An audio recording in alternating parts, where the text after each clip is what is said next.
All right, we are back, and I'm going to be talking about the AAA Latin American Championship.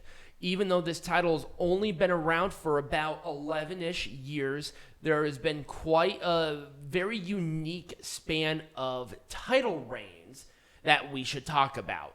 So, the Latin American Champion was introduced on May 18th, 2011, as a part of a storyline where wrestlers from American promotion Total Nonstop Action Wrestling, or TNA, kind of a fun little tie-in there with the 20-year anniversary, invading AAA. It was revealed on June 18th at Triplemania XIX, or 19, Dr. Wagner Jr. would be facing TNA's Rob Van Dam to determine the first Latin American champion. It was no disqualification, and Dr. Wagner was the first title holder that is the wrong person. Dr. Wagner Jr. was the first title holder, beating Rob Van Dam to become the first champion. The physical design of the champion was crafted by All-Star Championship belts, and there have been 10 reigns shared along 10 wrestlers. There has never been a wrestler who has held this champion more than once.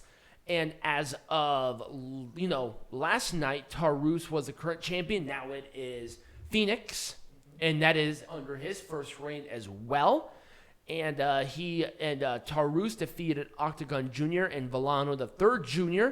on May 1st of 2021. So he held it for just shy of a year. Actually, no, just over a year. Cool. So there you go.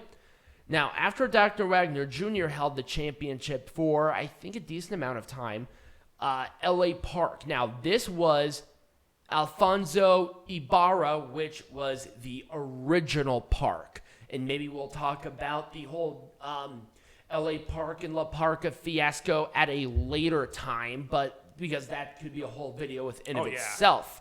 Now, he was the second champion, and he vacated the title when he quit the company. He had the title for, I think, he had it for 150-ish days, and it was won there from to Blue Demon Jr., who defeated Chessman to win the championship, which was vacated. And Blue Demon held it for 273 days, but due to a scheduling conflict, Blue Demon was actually stripped of the championship.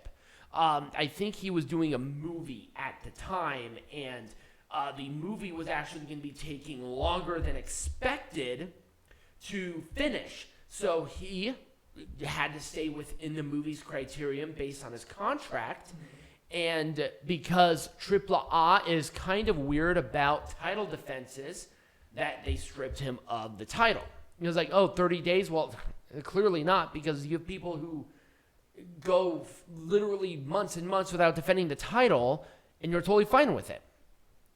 I think it's more competitionally, because Blue Demon was going to be gone for a while longer, too. And Chessman won the vacated champion at Rey de Reyes 2014.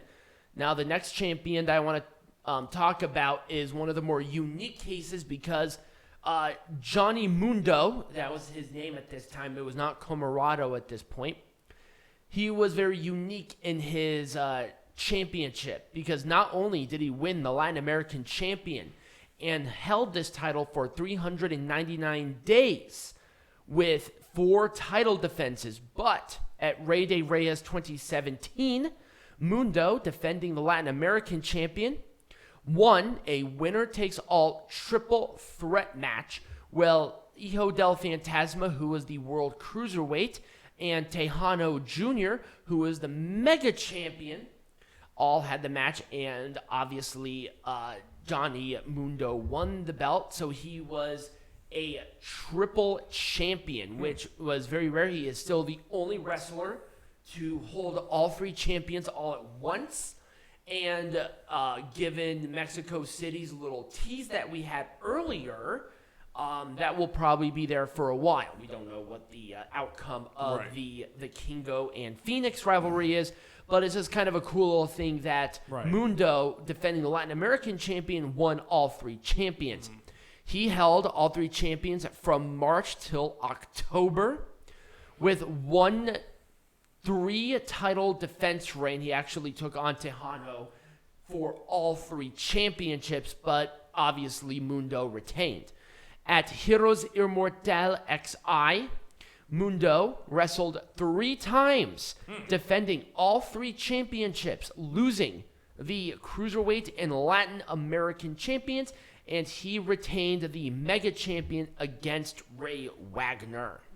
So kind of a cool thing there. And let's talk about more of a general dithesis of the Latin American Champion to finish off. It's a little bit of a shorter one, but when you have a title that's only around since 2011 and the unique situations given, I think there's only been like 11 champions. It's kind of hard to really stretch this out in 10 minutes. So there has never been a superstar that has held the Latin American champion more than once, like I said. Daga has the longest reign with the Latin American champion at 553 days. He did not lose the champion. He vacated the title, and that was around the pandemic era. So Tessa Blanchard was not the only one who was creating controversy relating to championships. And then we have Drago, who had the Latin American champion and defended it the most out of anybody else with this champion at 7. Everybody else lost it around 4, which is very interesting. And he lost the champion to Daga at Heroes Immortal XIII. So that's just kind of a brief little history of the Latin American champion. A little bit of a shorter thing, but I thought because of the teasing of the triple champions coming back and the fact that Mundo defended Latin American champion in the first and only 3 champions criterion, I thought it was just a cool little thing. And I always like the championships within AAA. Always kind of an interesting little snippet. But when we come back, we're going to be talking about Slammiversary.